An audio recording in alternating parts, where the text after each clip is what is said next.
Começando aí mais uma edição da Rádio Santo Paulo, hoje 19 de março de 2017, o São Paulo empatou com o Ituano em 1-1 em casa, um resultado bem ruimzinho, né?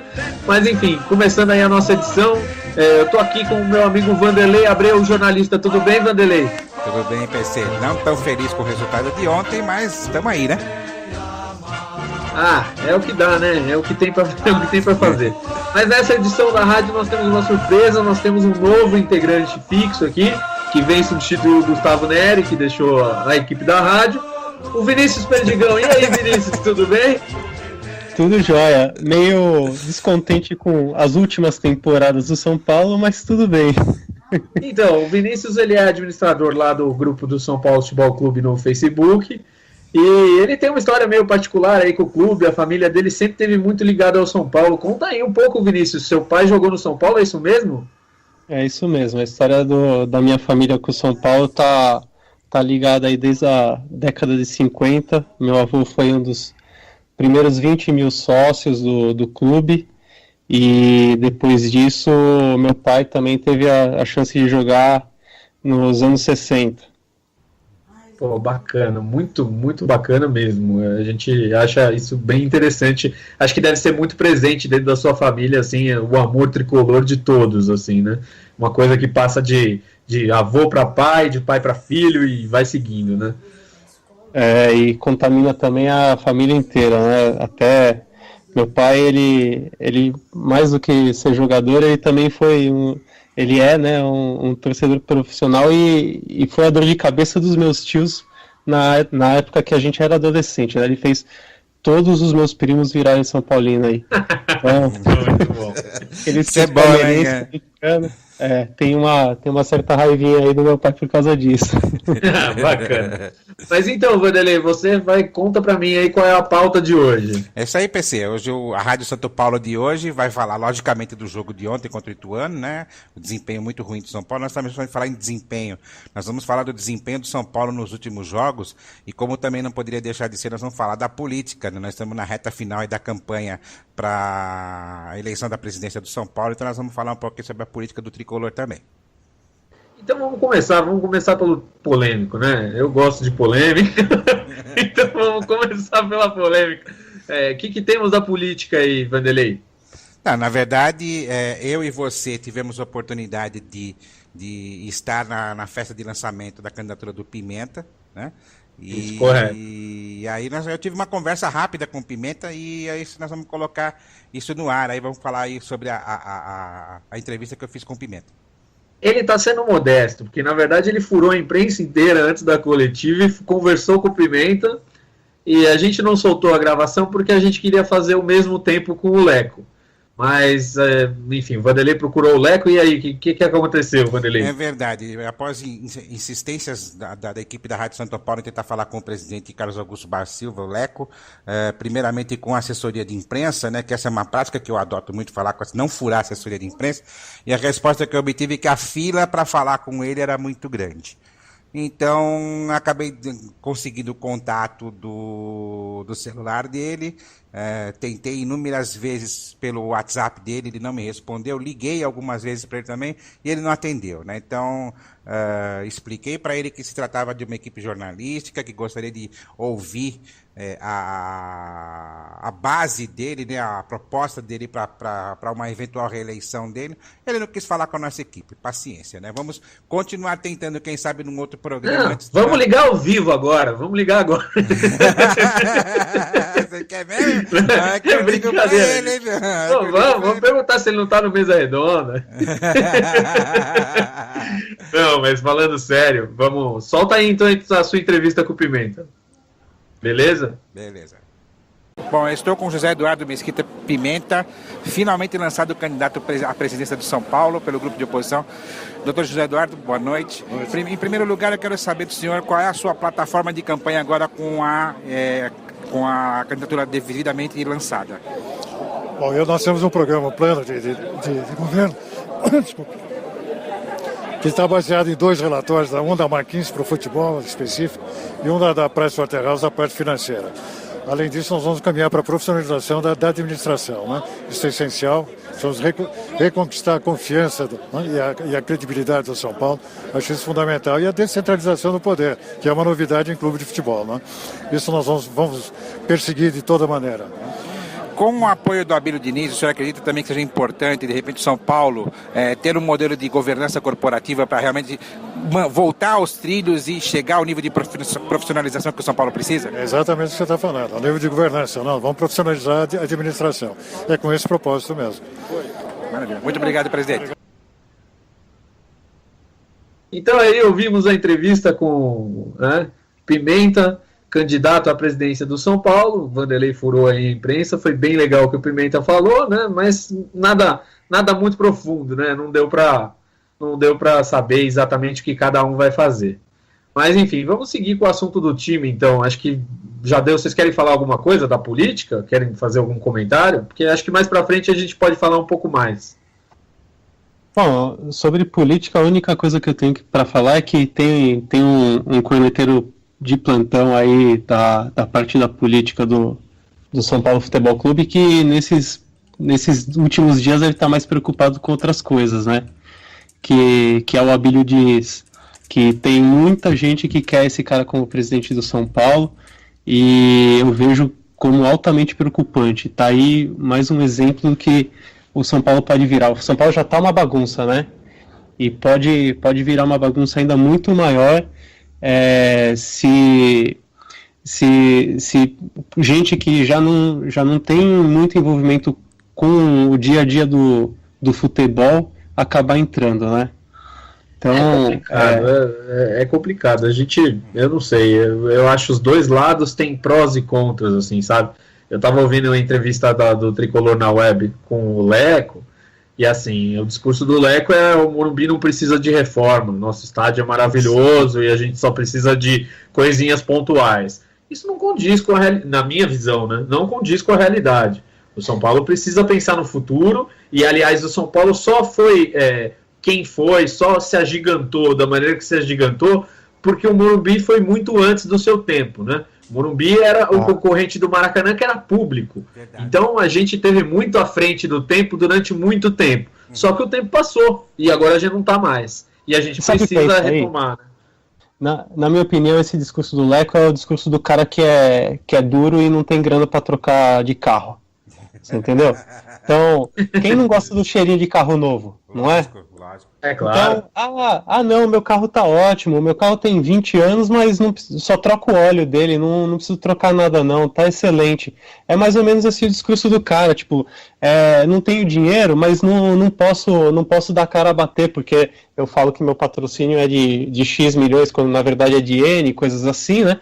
Então, é mais um daqueles discursos altamente político para não se queimar, porque a partir do momento que um cara do grupinho dele falar que o Morumbi é um lixo, nossa, o que vai ter de gente caindo, matando em cima do cara não é brincadeira. Onde já se viu falar mal do Morumbi, não sei o que lá, aquelas coisas que a gente sabe muito bem como é que acontece, né? Claro. Então, é isso, é mais um daqueles discursinhos para colocar um pano quente em cima. Mas eu acho que esse é realmente o problema. Desculpa, Vanderlei. Eu acho que o problema não é só isso. O problema é que para ter o dinheiro, você precisa de planejamento, você precisa estabelecer metas, você não pode gastar dinheirão em jogador quando você precisa pagar a dívida, entendeu? Eu acho que tem várias coisas que o clube precisa fazer para chegar nesse patamar. Nem que leve 10 anos juntando dinheiro num fundo, né? Eu tinha a ideia de repente, criar uma espécie de imposto dentro do São Paulo, em que, sei lá, 5 a 10% de receita, de tudo que entrasse de receita, fosse jogado num fundo direto para o Morumbi. Em 10 anos, a gente teria um dinheiro considerável para tentar fazer o aporte. Isso só o São Paulo. Isso sem contar empresas que possam ter interesse e negócios que a gente possa tentar agitar em conjunto para tornar o Morumbi rentável de novo. Porque o Morumbi, esse ano não tem nenhum show marcado para o Morumbi. Claro, também influenciado pela crise brasileira, mas é um fato a se constatar, né? O Morumbi pode voltar a ser deficitário, o que é um problema muito grande. Mas enfim, Vanderlei, você queria falar aí. passo a bola. Eu tenho duas considerações a fazer. Primeira, sobre o comentário do Perdigão sobre o Abílio Diniz, né? Eu e você que estivemos na festa de lançamento da candidatura do Pimenta, né? Nós vimos o Abílio Diniz lá, o Abílio Diniz até discurso fez, então, assim, uma coisa é certa, né? O Abílio é uma pessoa extremamente próxima do Zé Eduardo Mesquita Pimenta. Não sei até que ponto ele pode influenciar numa eventual vitória, uma eventual eleição do Pimenta, mas que ele deve exercer alguma influência, deve sim pela proximidade. Eu lembro que assim, quando eu fui entrevistar o Pimenta, na verdade ele tinha saído do restaurante para levar o Abílio Diniz para fora, que o Abílio Diniz estava indo embora. Então, quer dizer, os caras são muito próximos mesmo, né? Então a gente não sabe o que pode acontecer aí. E isso tá, no final das contas, quem é partidário contra o Abílio Diniz acaba usando isso para bombardear a candidatura do Pimenta. Eu acho isso uma tremenda de uma bobagem, assim como uma boa parte da torcida também acabou comprando aquela ideia daquela bobagem que ele falou lá na entrevista coletiva, né? Porque o cara é a favor do Aidar, não sei o que. Não é nada disso, entendeu? Só que assim, a caca já estava feita, entendeu? E aí não tem como reverter. Não adianta ele falar, não foi bem isso que eu quis dizer, meu. Não adianta, cara, entendeu? Ele falou a bobagem e infelizmente uma parte da torcida comprou, meu, entendeu? Aí é complicado. Mas na verdade, assim, que eu acho que vale a pena nós discutirmos aqui é essa coisa do Morumbi, né? Ontem vocês devem ter visto, eu postei lá no grupo, que eu acabei pegando num outro grupo fechado de sócios do São Paulo, né? Uma postagem que um sócio do clube, ele é engenheiro civil. Ele é gerente de obras de uma grande construtora que, embora seja uma construtora de prédios residenciais, mas é uma construtora bastante conhecida. E o cara criticando muito o estádio de abandono. Ele falou literalmente que o estádio está abandonado. Tudo bem que, assim, que as fotos que foram tiradas é uma coisa absolutamente normal em dia de chuva, né? Que aquela parte dos corredores de acesso para os setores do estádio, principalmente onde ele tirou, foi no acesso para a arquibancada, né?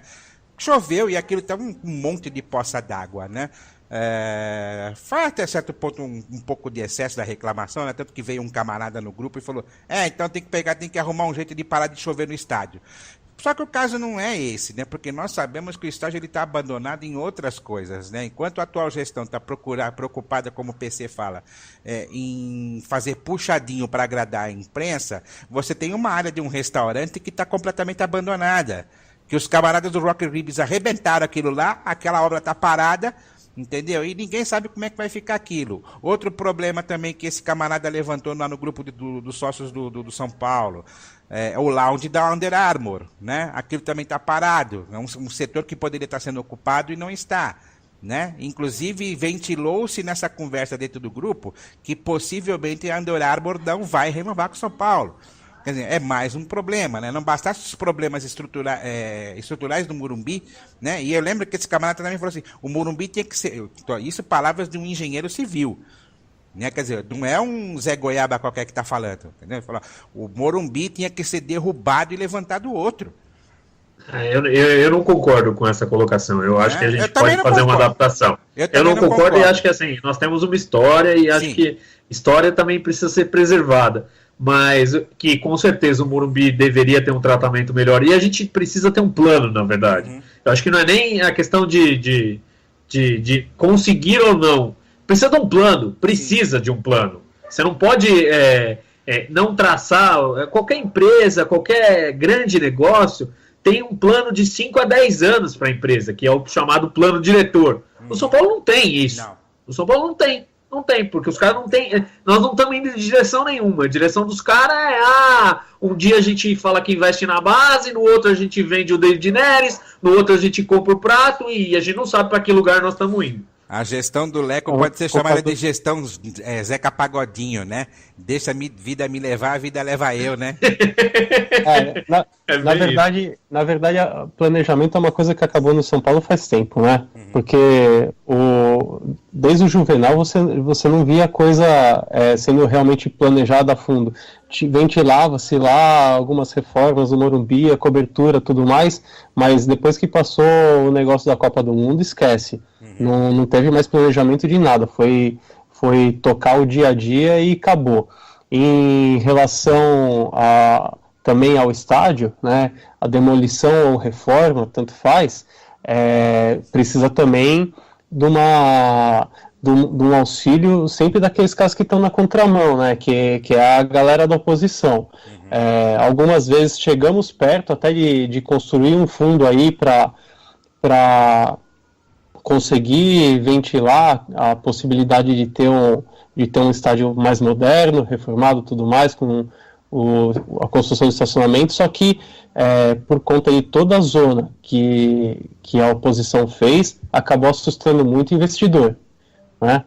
Então, assim, esse pessoal tem que pensar também não só no benefício próprio, principalmente tem que pensar no São Paulo, antes até de qualquer benefício próprio, né? Tá. Tem uma galerinha do mal por aí que participa dos bastidores que não está nem um pouco preocupada com isso. E é uma coisa, aí falando da história do Morumbi, eu acho que se o Wembley foi demolido, a gente pode muito bem também demolir o Morumbi para construir uma coisa muito mais da hora. Eu troco o Morumbi por um estádio igual ao do Dallas Cowboys a qualquer dia do ano, né? Se vocês não têm a oportunidade de conhecer esse estádio aí, eu recomendo. É sempre divergente, né? Eu acho que cada tem uma certa divergência. A verdade é que o Morumbi precisa de uma mudança. Ele precisa, assim. Eu tive dificuldade em aceitar isso, sabe? Porque eu vou praticamente todos os jogos no São Paulo e você tem uma ligação com o lugar, você se sente em casa. Mas ao mesmo tempo você sabe que o clube ele precisa de outras receitas, ele precisa alavancar camarote, ele precisa alavancar patrocínio, ele precisa ter outros eventos, que é a modernidade esportiva, né? São as grandes arenas. Então a gente não pode ir na contramão disso tudo e querer deixar o Morumbi da década de 60 eterno. Isso não vai funcionar, entendeu? Não vai. Não é nem a questão de ter cobertura ou não ter cobertura. O estádio precisa ser mais moderno, a arquibancada precisa ir mais para perto do campo, o espaço de lojas e camarotes tem que ser maior e mais confortável. São algumas coisas que precisam ter num estádio moderno. Mas enfim, acho que tá bom esse assunto. Vamos passar pro futebol, galera. É isso aí. Bora. Enfim, o São Paulo empatou ontem 1-1 com o Ituano, fez um jogo péssimo, um dos piores jogos, acho que, do São Paulo na temporada. Queria saber de vocês aí o que está acontecendo com o Tricolor. A defesa não anda bem desde o começo, né? Mas qual é o nosso grande problema aí para o São Paulo engrenar nessa temporada? Começar pelo Vinícius, que é o nosso estreante aí.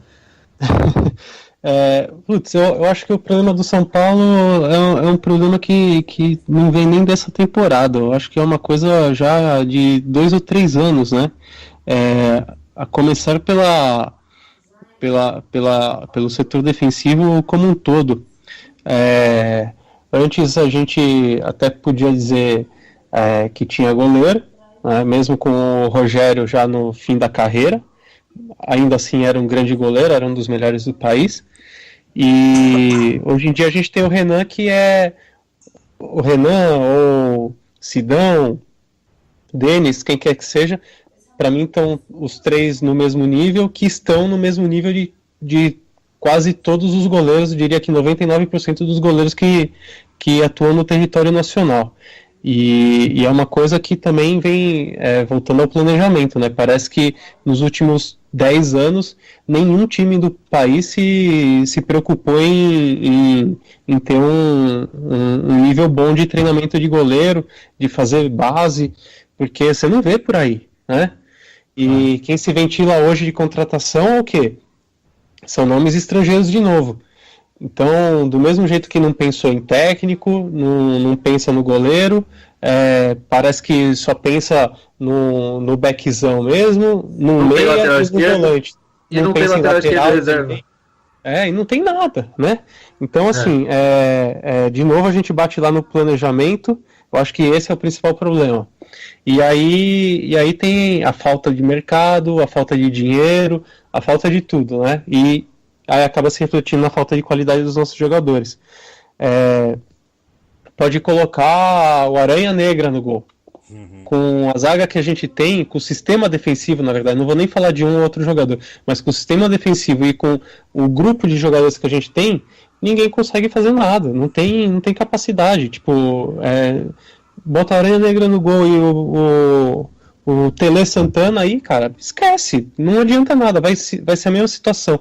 A gente já queimou técnico, a gente já queimou jogador, já queimou goleiro, e agora a gente tá provavelmente queimando até um goleiro da base aí, e o problema vai persistir por mais um tempo. E ninguém vai ter paciência, o torcedor tá de saco cheio já, então esquece. É um problema que é difícil de consertar a curto prazo. E você, Vanderlei? Olha, você sabe o que eu estava pensando, né? O nosso primeiro programa, nós fizemos uma análise do elenco, né? E eu lembro que a gente falava que de zagueiro a gente tava bem. Mano, vamos falar. Acontece. Mas eu acho que eu acho que o problema não é na zaga. Eu acho que o problema é principalmente na lateral, porque os nossos laterais eles não sabem defender bem. Querendo ou não, o Júnior ainda é novato e assim, ele é um bom jogador, sim, tem jogado muito bem, mas ele ainda é novato. Sim. E eu acho que o grande problema do São Paulo é na volância. Eu acho que a gente tem uma volância de péssima qualidade defensivamente. Então, por exemplo, nós tínhamos o Hudson, que ainda fazia aquele cão de guarda, né? Que ainda era um pouco mais aquele jogador brucutu que protegia a zaga. E eu acho que estoura muito na zaga. E também acho que influencia a nossa defesa o fato do time jogar muito para frente. Então, querendo ou não, você tem uma postura como o Rogério está colocando, que eu não acho errado, eu acho certo, mas isso influencia e tem influenciado. A gente fica muito exposto durante muito tempo no jogo. Então, acho que ainda dá para ajustar isso aí. Mas continua o que você estava falando aí. Eu não vou discordar de você, realmente, assim, nem de você nem do Perdigão. Na verdade, assim, é uma falha de sistema defensivo. Problema de posicionamento, isso, se eu não me engano, acho que foi o Vinícius Carvalho que falou no grupo, que existe um problema crônico de posicionamento. Mas nós temos que considerar que todos os gols que o São Paulo tomou até agora foram de falhas individuais da zaga, né? Ou do goleiro. Ou do goleiro, né? Eu não vou jogar na conta do Renan, o gol que nós tomamos do Ituano. O Renan salvou o time. Ele salvou o time, né? Salvou então o time de tomar uns 4. Exatamente, entendeu? Mas foi falha, a gente sabe que foi falha individual do Breno, que o Breno foi muito mal. Né? No jogo... Teve um jogo que o São Paulo tomou um gol de cabeça, foi o jogo contra o ABC, se eu não me engano. Né? Que também foi falha que o Lugano não subiu. O Lugano não subiu, foi contra o ABC, né? O Lugano não subiu, cara. Aí eu vou colocar fogo nessa roda aqui. E o fato de o Ceni ter improvisado o Jusilei na lateral, não, na zaga, isso não influenciou? Porque o Breno já estava perdido, a gente sabe que o Breno não vem atuando bem. Mas além de tudo, ele colocou um volante improvisado na zaga, em vez de trocar. Ele tinha o Lugano e o Lucão no banco, ele poderia ter feito essa alteração e ele não fez. Ele disse que ele não queria gastar uma alteração a mais. Mas enfim, o que vocês acharam do Jusilei de zagueiro? E não bastasse, ele ainda deu a abraçadeira de capitão pro Breno, né? Mas isso é pra botar fogo no jogo, né? Eu acho que aí veio uma lembrança do Ceni com o Muricy, né? Que pegava sempre um cara lá do 1/3 de campo e tacava o cara de zagueiro para virar um volante ou virar um lateral em algum momento do jogo. Eu acho que veio mais ou menos esse tipo de pensamento na cabeça dele.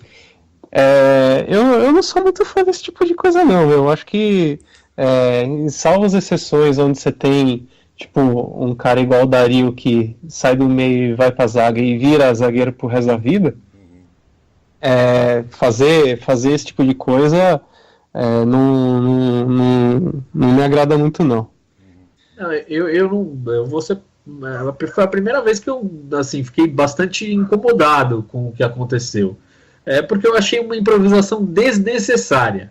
Eu acho assim, existem momentos do jogo em que você pode improvisar e que você, enfim, precisa atacar e tudo mais. Mas o São Paulo estava vencendo o jogo estava no intervalo, e eu acho que assim, eu não sei se o Douglas saiu por contusão, mas acho que não. Mas eu não teria mexido. Melhor do que fazer isso era não ter mexido. Porque assim, querendo ou não, o Jusilei perdeu várias bolas que assim, você vê que não é o cacuete do cara, entendeu? Ele vai atravessar a bola para a bola ir no meio do campo, ele acha que ele já está num ponto mais à frente. E assim, querendo ou não, além de tudo, ele não está 100% fisicamente, né? A gente vê que ele não está 100% fisicamente. Então, porra, você bota um time que está em cima do seu, pressionando, tá jogando na tua casa, o São Paulo sempre toma gol e você improvisa o zagueiro, assim, se fosse qualquer outro treinador, a gente ia falar, porra, tá pedindo pra tomar o gol, né? Tá pedindo. E o São Paulo pediu durante a partida inteira. Na verdade, o resultado foi injusto. O Ituano deveria ter vencido a partida. Né? A gente tinha uma qualidade técnica muito maior e atacou muito menos. Quer dizer, muito menos não, mas proporcionalmente com o que deveria ser, muito menos. Então, enfim, ele errou. Vai fazer o quê? Errou. E acho que nós temos um problema grave na lateral esquerda por não ter reserva. Então, a insistência com o Buffarini na lateral esquerda é um negócio que passou do limite, assim. Eu defenderia escalar um zagueiro ali, ou enfim, colocar uma outra, porque assim, o primeiro tempo foi um desastre, o Buffarini não acertou um passe, ele perdeu e gerou uns 2, 3 contra-ataques, e assim, a gente vê que isso acaba causando insegurança no time. Se não fosse o Renan Ribeiro, o São Paulo tinha perdido. Eu vou fazer uma pergunta para vocês dois. Vocês acham que a traulitada que nós levamos do Palmeiras acabou afetando o time, por isso que nesses últimos jogos o time não está jogando bem, não vem jogando bem? Pode vai começar. Lá, PC. Vai lá. Eu acho o seguinte, eu acho que influenciou. Eu acho que influenciou sim, porque eu acho que quebrou a confiança do time. Que o time estava jogando ofensivo, bonito, fazendo uma porrada de gol, ganhava e tal, e não sei o quê. E aí nós tivemos 3 jogos verdadeiros, vai. São 3 times de Série A, Ponte Preta, Santos e Palmeiras. A Ponte Preta a gente goleou, era o começo do campeonato e tudo bem. No Santos foi uma vitória maiúscula, fora de casa, na Vila, fazia tempo que a gente não ganhava. E o Palmeiras foi um choque de realidade, do tipo, eles têm um time muito melhor que o nosso, e não adianta o torcedor vir falar que o Denis isso, o Denis aquilo. Quando era o Ceni, a gente tomava a mesma trauletada lá. Né? A mesma. Né? E, inclusive com gol de cobertura. Então não é o goleiro que fez a diferença. O São Paulo chutou a bola no gol, pô. Tudo bem, o Palmeiras não foi bem no primeiro tempo, não estava bem na partida, mas não dá para colocar tudo na conta do cara, entendeu? O São Paulo toma muitos gols, porque a defesa não consegue impedir que os outros ataquem bastante, ué. E assim, é uma bola de neve, o adversário vai ganhando confiança também. Ele fala, porra, esse time é a pior defesa do campeonato, eu tenho que jogar em cima. Então acho que isso vai virando uma bola de neve. E acho que virou, e acho que o São Paulo em algum momento vai ter que ser mais cauteloso, assim, não tem mais para onde correr. E você, Vinícius? Então, eu acho que não. Acho que não influenciou. Eu acho que o que está acontecendo agora é a mesma oscilação que a gente teve aí também no ano passado e no ano anterior. A gente fazia alguns jogos bons, a diferença é que dessa vez fizemos 9 jogos bons seguidos, e agora a gente voltou para aquela oscilação. Então, aguenta aí que a curva agora está apontando para baixo. E é nessa hora que a gente vai descobrir até onde vai a paciência da torcida com o Ceni como técnico. É uma coisa para ver também. Eu acho que pode até ter esse fator, sim, mas eu acho que assim, o time mudou bastante em relação aos outros times e o jeito de jogar, mas o São Paulo tinha confiança. Sabe aquela coisa de tipo, sendo intelectual, ele é foda, ele é isso, ele é aquilo outro, e tipo, os jogadores comprando a ideia disso, e os outros times passando a ter medo do São Paulo? Eu acho que a partir do momento que a gente toma uma porrada do Palmeiras daquela, isso cai meio por terra, tipo, não é tudo isso aí, né, porra? Não é. Aí joga contra o ABC, tem dificuldade. Eu não sei, eu acho que... Em relação a isso, eu concordo. Eu acho que o Rogério, ele precisa começar a definir o time padrão dele, né? Qual vai ser o time titular dele e eventualmente pensar em peças de reposição. Acho que chegou a hora dele parar de fazer teste, de fazer experiência, né? O Campeonato Paulista vai entrar aí já em uma fase decisiva, né? E ele precisa ter o time que ele vai usar para a sequência do ano, né? Não dá para ficar fazendo experiência. Então acho que Mas nesse caso não é nem experiência. Eu acho que ele até tem o time, mas o problema é que o São Paulo tem jogado de quarta e domingo, porque o calendário é bizarro. Porque assim, ninguém ainda se tocou muito disso, mas depois que a Libertadores ficou inteira e a Copa do Brasil começou com fases intensas logo no começo, e agora vai ter Sul-Americana também, vai ter Paulista ao mesmo tempo, todos os campeonatos ao mesmo tempo, o São Paulo tem jogado em sequência, acho que o mês inteiro, quarta, domingo. Então, pô, os caras não têm tempo para treinar, que é um problema, e assim, ele não pode, ele tem um elenco enxuto, porque o São Paulo tem um elenco mal planejado, ele não tem nem lateral esquerdo, né? A gente empresta para os outros lateral esquerdo, a gente dispensa o Cortez, mas não tem lateral esquerdo reserva.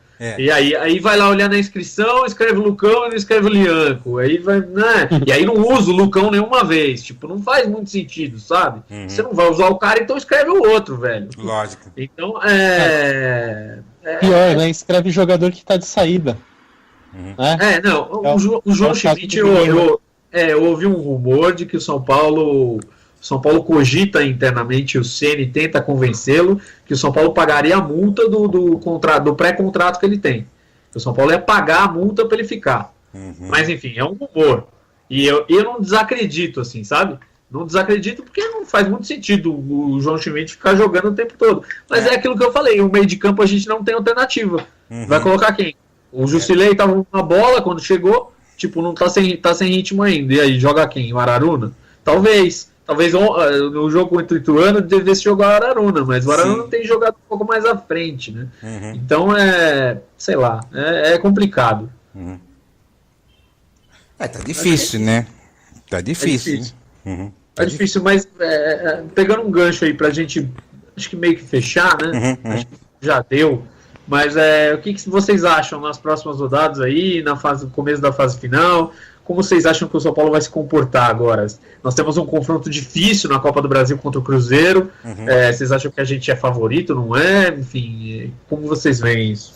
Eu não vejo o São Paulo como favorito, mas eu não pinto esse demônio todo que, por exemplo, andam pintando lá no grupo, né?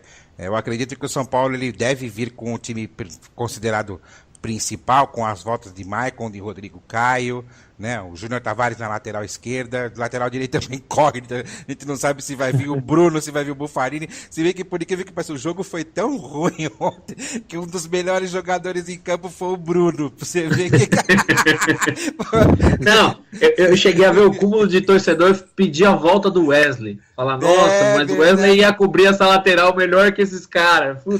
Falei, eu pensei a mesma coisa durante o jogo. Você sabe que isso me lembrou um jogo, acho que eu não lembro se foi o jogo contra o Figueirense o ano passado, acho que foi o Ricardo Gomes colocou o Wesley de lateral direito. E eu tava bem perto da lateral que ele tava cobrindo, cara, como eu xingava naquele jogo. Pô, meus querendo Wesley, meu, fala sério, né? Então, mas só para concluir a linha de raciocínio, assim, Cruzeiro, ele voltou a ser um time, digamos, interessante, né? Então, acho que o Rogério ele tem que se precaver. Muita gente fala que acho que ele deveria armar o time no 3-5-2, com o Lianco, o Maicon e o Rodrigo Caio. De repente pode ser uma saída para garantir maior proteção, já que os laterais não estão dando boa cobertura, entrar realmente com 3-5-2, né? Mas eu acho que... eu acho que isso que você falou, deixa eu só interromper. Acho que isso que você falou é bem importante. Uma das coisas que me incomoda também é você ficar engessado no esquema. Querer rodar todos os jogadores e não ter elenco para fazer isso e ficar engessado no esquema. Eu acho que em algumas partidas o São Paulo já poderia ter entrado, ao invés do Buffarini na lateral esquerda, entrado no 3-5-2 e colocado ele como meia esquerda, vamos dizer assim, ou outro jogador por ali. Mesmo recuando, sei lá, o Cueva, o Luiz Araújo, enfim, alguém para fazer a função de ala esquerdo. Eu acho que essa é uma alternativa para a gente não sofrer tanto, porque defensivamente a gente tem sofrido bastante. Eu acho que contra o Cruzeiro ele deveria adotar o 3-5-2, sim. Até porque o Cruzeiro é um time perigoso, então ele deveria adotar o 3-5-2, sim. Principalmente no jogo de volta, né? O jogo de volta vai ser no Mineirão, né, meu? Aí complica, né? Depende do placar do jogo de ida, né? Se a gente precisar fazer muito gol, também não adianta. Agora, se a gente fizer 3-0, ele tem que botar o 10-1. Vai lá, Vinícius. Vinícius, Os 11 você, pesadinhos Vinícius. na bola. Eu acho que é isso, tipo, o Paulista servia pra teste, né? Testou um monte de coisa, menos esquema tático. Porra. Então, acho que não valeu de muita coisa, não. Porque qual o jogador do elenco que ele não conhecia? Né? Conhecia quase todos. Então, ficou testando o desempenho dos caras, ou para ver se dava liga, sei lá. Faltou essa parte, né, no trabalho dele. E em relação ao Cruzeiro, a gente tem uma história engraçada com o Cruzeiro, né? Porque às vezes, quando a gente tá muito mal, a gente vai lá e é o Cruzeiro que ressuscita o morto, né? Aquele último brasileiro lá, a gente ganhou numa virada em cima do Cruzeiro com os gols do Ceni. Então, e ao mesmo tempo a gente já teve fases excelentes em que foi o próprio Cruzeiro que acabou jogando vinagre na nossa festa. Então, eu tô na dúvida se eu fico otimista ou pessimista. É imprevisível, na verdade. Mas sei lá, de qualquer jeito, talvez seja um jogo que dite aí como é que vai caminhar o resto do ano, né? O que eu acho em relação ao Cruzeiro é que pesa contra a gente definir fora de casa. Pesa porque o São Paulo sempre toma gol em todos os jogos, então o Cruzeiro já vai levar um resultado com um gol fora de casa para casa, muito provavelmente, porque a gente tomou gol em todas as partidas, e isso é um problema que o Rogério precisa resolver. Não dá. Um time profissional como o São Paulo não pode tomar gol todos os jogos no Campeonato Paulista. Imagina quando chegar o Campeonato Brasileiro, se for nessa toada. Não vai ser legal, entendeu? Então eu acho que precisa melhorar e precisa bastante. Agora, em relação ao Cruzeiro, eu acho que o Cruzeiro tem um time melhor que o nosso. Talvez um elenco melhor que o nosso, talvez não um time. Porque o nosso time tá legal, mas a gente falta uma ou outra peça para ter um time bem forte, mas o elenco nosso é fraco. O Rogério olhar para o banco, ele fala, meu Deus... É que nem no jogo lá do Ituano, era o Lugano que estava cansado de jogar o jogo no ABC lá, contra o ABC, e o Lucão. Aí ele falou, não, vou improvisar o Jusilei lá, que não dá. Aí é foda, né, cara? É complicado. E assim, ele não tem lateral esquerdo reserva. A gente tá vendo o problema do Júnior jogar. E ele fica na aflição de querer ganhar o jogo, então ele põe o Júnior quase todo o jogo. É Júnior. O moleque vai estourar. Se o moleque estoura, aí acabou o campeonato. Acabou o campeonato. E ele não testou nenhum o São Paulo no 3-5-2. Então, se o moleque estourar, já era. Imagina, a gente vai pegar o Palmeiras com o Bufarini no lateral esquerdo. Vai ser 5, velho. Mas pra sequência da Copa do Brasil, eu tô confiante porque o Lucas Prato gosta de fazer gol no Cruzeiro, né, meu? É verdade. Tem essa questão. Mas, enfim, vocês querem falar mais alguma coisa ou posso encerrar aqui? Acho que é isso aí. Não, da minha parte também, acho que a gente já discutiu aí o que tinha para discutir. Quero agradecer mais uma vez aí a participação aí na Rádio Santo Paulo, dar as boas-vindas de novo aí para o Vinícius Perdigão aí ao time da Rádio Santo Paulo, que nós façamos bons programas daqui para frente, viu, Perdigão? Obrigado pelo convite e agradeço de verdade a oportunidade aí de participar e que esse seja o primeiro de vários. Com certeza, será. E antes de encerrar, eu vou pedir para você que está ouvindo e tendo a paciência de ouvir a gente até agora, para curtir a página lá no Facebook, espalhar esse vídeo, né, que na verdade é uma rádio, e espalhar aí para a galera ouvir cada vez mais a Rádio Santo Paulo, porque se ninguém ouvir a gente não vai mais fazer. Simples assim, velho. Então ouve. Então se você é fã nosso, ouça pelo menos umas 10 vezes. E se você que não a gente vai ficar contente com os números. E se você não é fã, também escute e meta o pau na gente, mas pelo menos escuta, ou pelo menos deixa lá, bota no mudo e deixa o play. Que aí pelo menos conta a audiência pra nós. E aí a gente resolve fazer mais. Mas enfim, curte a página lá do Facebook, divulga, curte o canal no YouTube e é isso aí. Um abraço a todos, saudações tricolores aí e até a próxima.